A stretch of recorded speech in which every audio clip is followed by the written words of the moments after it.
So you've heard the saying, trust no one. Well, guess what? We're being lied to with respect to the delinquency, forbearance, and foreclosure numbers.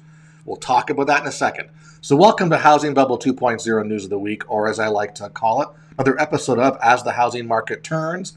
Today is the 19th of October. Randy Patrick here, putting the realism back in real estate. Hope you are doing well.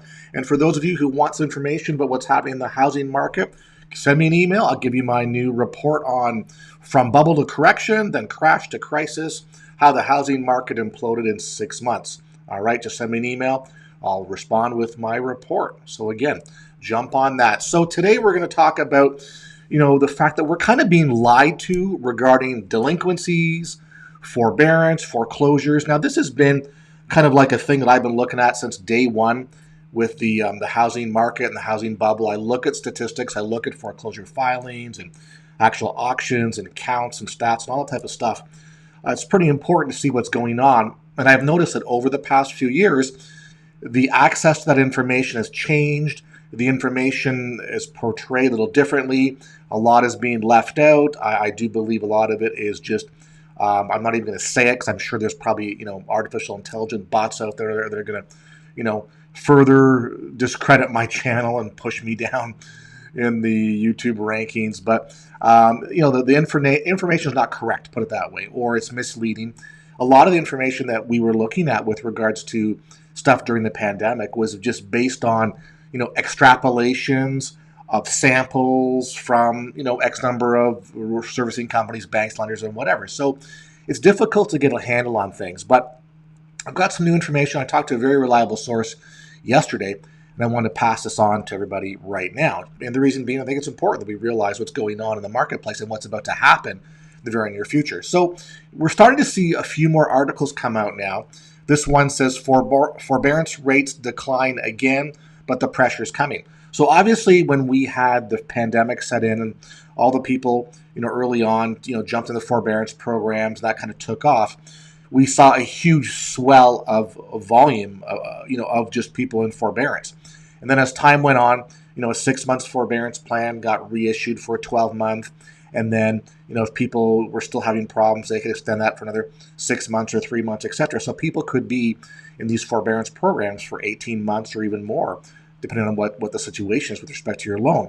And then we heard about, people leaving the forbearance programs and, everything was a peg count. So, if you're in forbearance and you leave, that's a win for the forbearance program and things like that. So it just really was the nature of how things were described or how the information came to us, and it's how it was interpreted. So I thought it was very difficult to follow. And again, a lot of it was downplaying the situation in the marketplace. So really here, we're talking about, the last paragraph on this page is important. It's basically the pace of forbearance exit slowed to a new survey low, and new forbearance requests continue to come in. This dynamic, in turn, prevented any substantial improvement in the forbearance rate. So basically what's happening now is it's catching up with people. The statistics are catching up. So, all these exits and forbearance being completed does not necessarily mean that everyone's back on track with their loan and their mortgage. If you fall out of a forbearance program where it stops, it's usually because of a timing issue. The plan or program is over.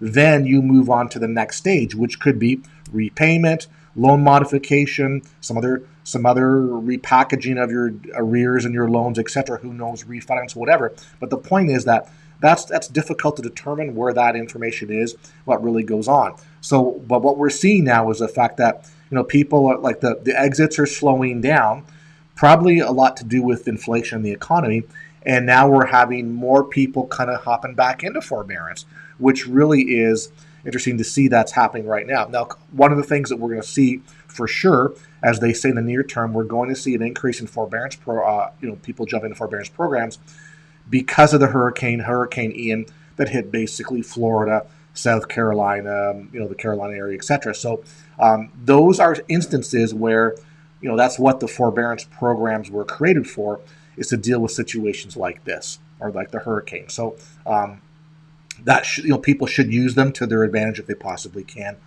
in those situations for sure. But this is kind of where things are headed too. So obviously, we say here forbearances will increase, as I said. Recent devastation in Florida, South Carolina, other states.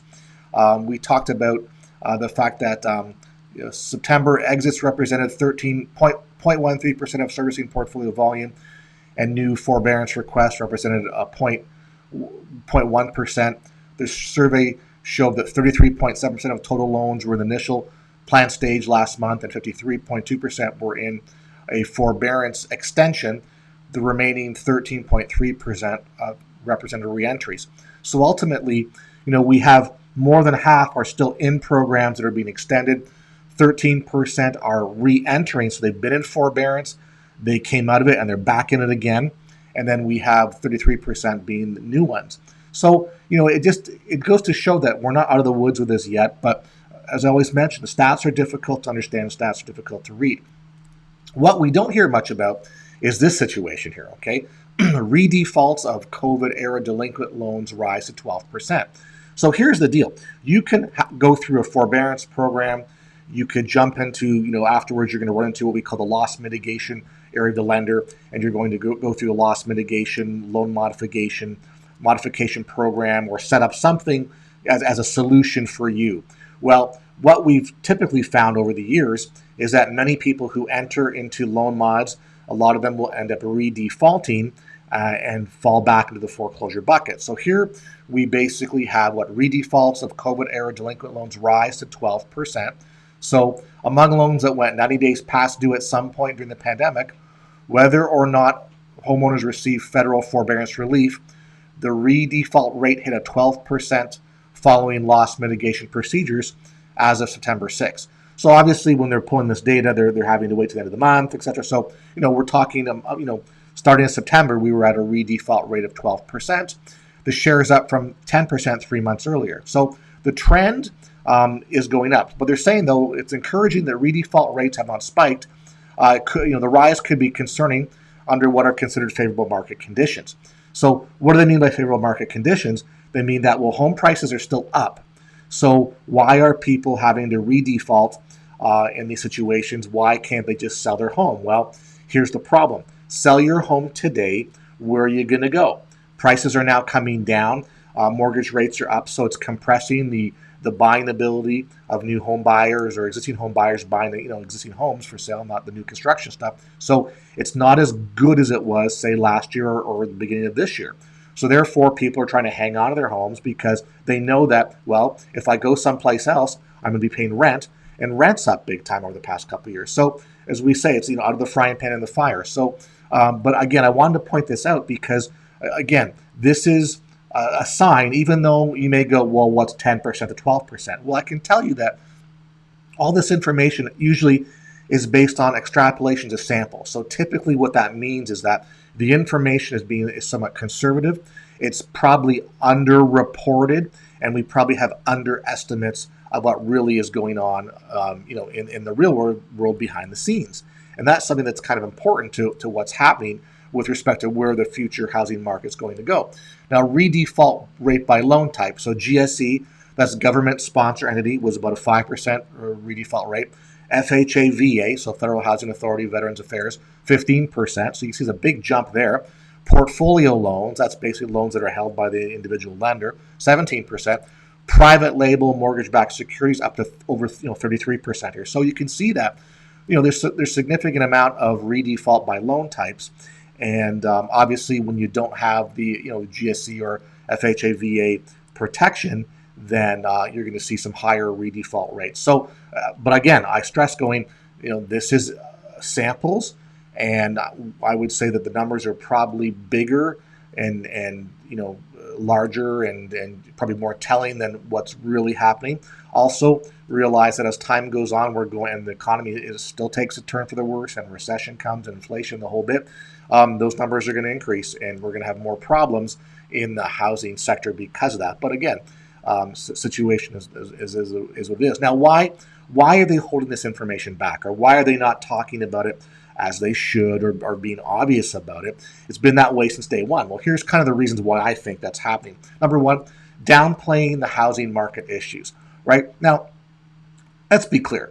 Nobody likes to talk about problems. Nobody likes to talk about bad things, right? We have enough bad things going on in the past few years. So obviously, coming out of the pandemic, etc., we're looking for growth, we're looking for opportunity, we're looking for good things to speak about. Talking about forbearance and delinquencies and foreclosures increasing is not typically great for people's mindsets, for the overall consumer sentiment, home buying sentiment, stuff like that. Okay. Also, by not talking about this, it's keeping home values high. All right. So, basically, let's not worry about foreclosures. Oh, there's not going to be any foreclosures. Oh, the housing narrative says that people who are facing foreclosure or are behind their mortgage have all this equity they can tap into to fix those problems. So we're not going to have these issues and we'll still have high home values. So really, it's a bit of subtlety behind the scenes trying to keep your mindset on the fact that housing prices need to go up or continue to go up. They're not going to come down. Okay. I look at this is important though. It's taking away hope from buyers. All right. The last thing that all the players in the industry want to have happen is for you to go, you know what? I think a housing crash is going to happen.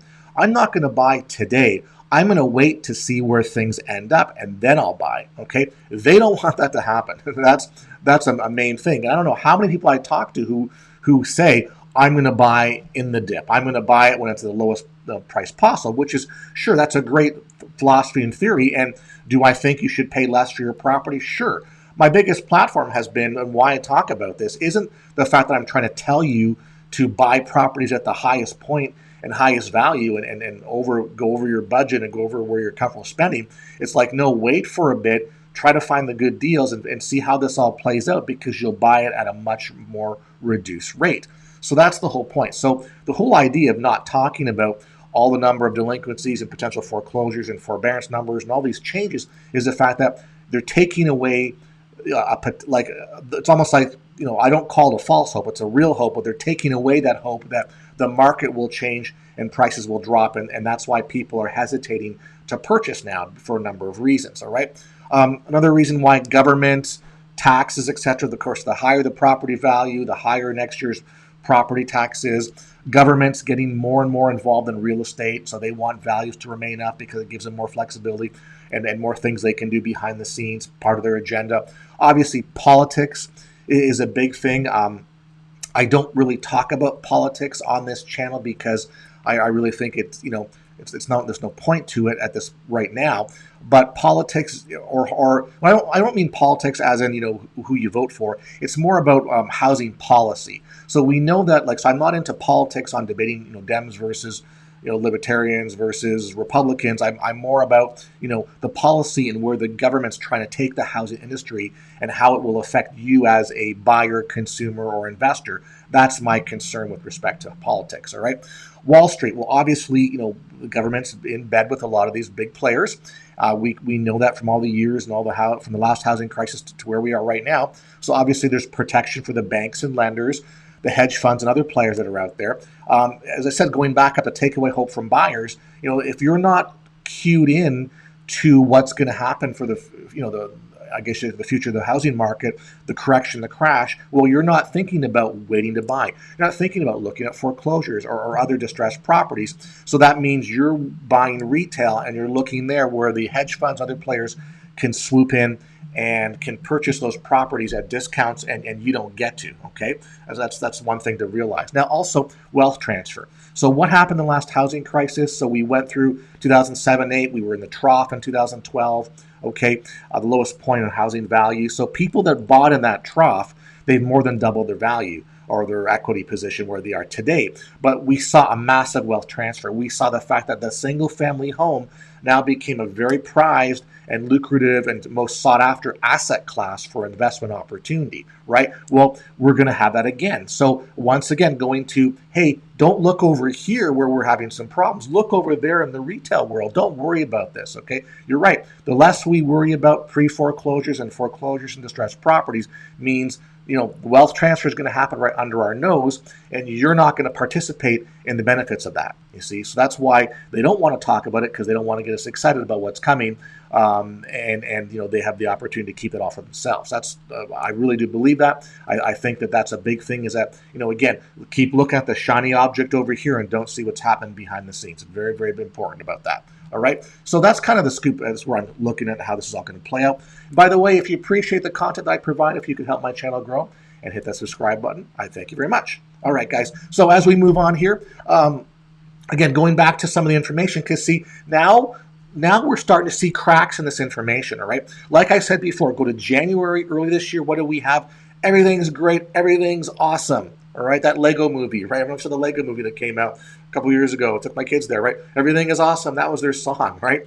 So everything is awesome. Well, guess what? We've gone from everything is awesome to now having, Goldman Sachs, Fitch Ratings, and Moody's saying we're going to have a housing crash, okay? And Moody's are saying it's going to be 25 to 30% minimum in some of these higher price locations. So, wow, that's huge. It took us a while to get there to speak about it, right? Well, look at this. Well, now we're not hearing about all the foreclosure and forbearance and delinquency wins. We're now going, ooh, new distress nudge delinquency rate up in the latest FHFA data, okay? So guess what? So now we're starting to see things that are cracking on this end too. So it's almost like it's a timing thing, and as time goes on, this data or people's positions or the journalists or the providers of the data, who knows who's releasing the data, I don't know what it is, but now we're seeing a small shift in that type of discussion point, all right? As I've mentioned, this is the hardest data to wrap our fingers around and to understand because it's very evasive, it's difficult to report, there's no one source to get it.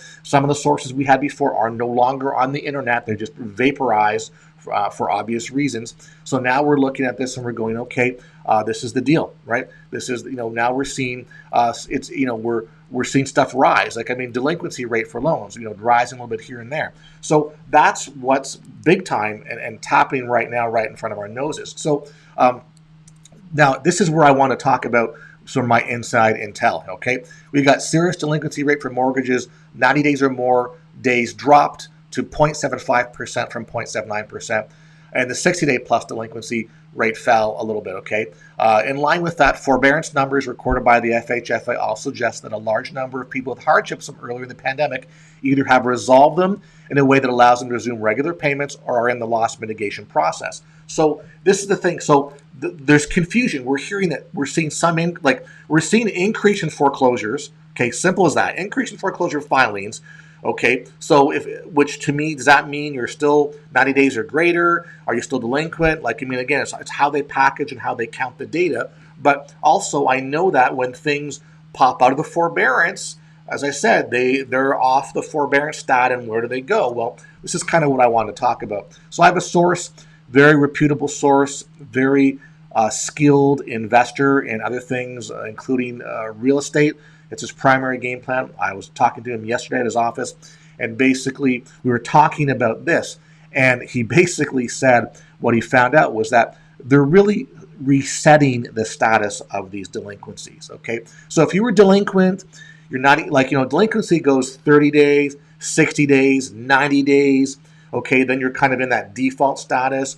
Maybe you'll go to forbearance. Maybe you'll do a loan mod, see what happens. Well, if these things fail, what they do is they're now putting you back into current, so to speak. So you're out of the delinquency forbearance status. If you're in loss mitigation or whatever, now you're in current position. So you're current on your loan, etc. So they're manipulating the stats, and then that's kind of an issue. And basically, he's saying that it's all this COVID data. So from March 2020, when we started having these foreclosure moratoriums and forbearance things coming in, to today, he goes, there's about 2.5 million loans that fall into that category that they're kind of manipulating, all right? So for me, I thought that was very interesting because, again, I look at foreclosure waves. We've talked about that before on this channel as to what's going to happen out there and how this is going to play out. So, but I basically what he's telling me is the fact that there's this number, 2.5 million, that's probably not being reported as 2.5 million people who are in delinquency / foreclosure significant status here, and it's being downplayed. So why is it being downplayed? Because we don't want to know that this is going to happen in the next little while. The world, the powers that be don't want to let us know. There's no conspiracy theory here. There's no issues with this. It's just the way it's been talked about the past couple of years and continues to be talked about the past couple of years. Simple as that. So that's where we are. So for me, it's like, well, what's going to happen in the future? Well, if we take that 2.5 million or so just from the COVID area, listen, there's more people that took forbearance, were in forbearance programs that exited successfully than 2.5 million, which is fine. That's the number we're talking about right now. Could it be more? Probably is, all right? Add that to what we have, our legacy pre-foreclosures, okay? This is stuff that's before COVID. The 2.5 is like COVID pandemic related. The stuff I'm talking about, legacy stuff, is prior to COVID, so pre-2020, 2019 going back. Believe it or not, there's still a lot of people who are in their homes not paying their mortgages from the past 10, 12 years. All right, we come across it every day down here. So that's a nebulous, ambiguous number as well. It's probably a couple mil, if that. All right, plus future activity. What I'm going to call future activity, I'm going to sort of term the correction casualties. All right, so if you've got this legacy volume, this 2.5 million COVID volume, and that's going to sort of usher in, we're in a correction mode right now. So the correction's happening as these foreclosures hit. That's going to crash us. All right. Then what's going to happen? Well, if you're sitting in a house you bought this past week and you're making your mortgage payments, and now we're going forward with housing crash and values are coming down, things may change for you. Bad economy, inflation a little bit. You may stop paying your mortgage or be forced to sell for some reason. Now you can't sell and get your money out. Now you're underwater. Well, guess what? That you're going to be a correction casualty. So there'll be future foreclosure activities on that level as well, too, because of the first two things I've spoken about. That's how it's going to play out. It goes back down to my three waves of the foreclosure tsunami: the legacy, the COVID, and after the fact. It kind of lines up like what I'm saying here. And because of the volume and things that are happening, it's going to be just like the previous housing crash, if not even worse. So when all the pundits, the journalists, and the housing hacks that are going, hey, everything is great, tappable equity, all this stuff, that's great last year maybe. This year, whole different ballgame. All right, things change very quickly. Things have changed faster. If you look at lots of news articles, they're basically saying what was anticipated is now moving faster than anticipated. All right, things are correcting and crashing faster than we could determine. There's a lot going on, a lot of different information, a lot of ways of looking at things these days. So my point, though, is that, will it be like the previous housing crash? I think volume-wise, probably. Will there be some nuances here and there that are different? Of course there'll be, because it is different. But the fact of the matter, though, is that we're running into it head on right now. We see it coming. People still are denying it and still aren't realizing what's going to happen. So from my perspective, you get ready and you figure out how to participate and do what you need to do in that. So anyway, by the way, since I've talked about all this, if you want to know what's going on, all these distressed properties, how to look for them, how to find them in your backyard, your neighborhood, your zip code, go to gethousingdata.com. That's gethousingdata.com. It's my affiliate link with foreclosure.com. Check it out. You can see what's going on. I can tell you the past few weeks been out of control. We've spiked in activity on the pre-foreclosure side, and things are happening. I can attest to that right now. And we're going to have more issues with respect to some of the fallout, I said, from the hurricane, etc. This is going to be as part of normal situations, regardless of where a disaster happens. There's implications for the people who live in those areas, and there'll be I don't call them personal casualties, like there's people being hurt, etc. But there'll be the business or the income casualties that'll happen because of what's going on. That's a couple months away from the start of that. So realize this is going on right now. All right. Once again, looking for agents in Florida, other areas to open up as well too. I got a lot on the go here, so if you want to talk about stuff, please let me know. I'm going to have a call tomorrow night, my first foreclosure fortunes call. So if you want to get in the program, reach out to me, okay? And you can get going on that, because we're going to be talking about what I just mentioned today in great detail and how you should go about getting your hands on all these distressed properties. So once again, thank you for the views, likes, comments. Please share the video with your family and friends. If you're not a subscriber, please subscribe. Look forward to speaking with you in a couple of days. See ya.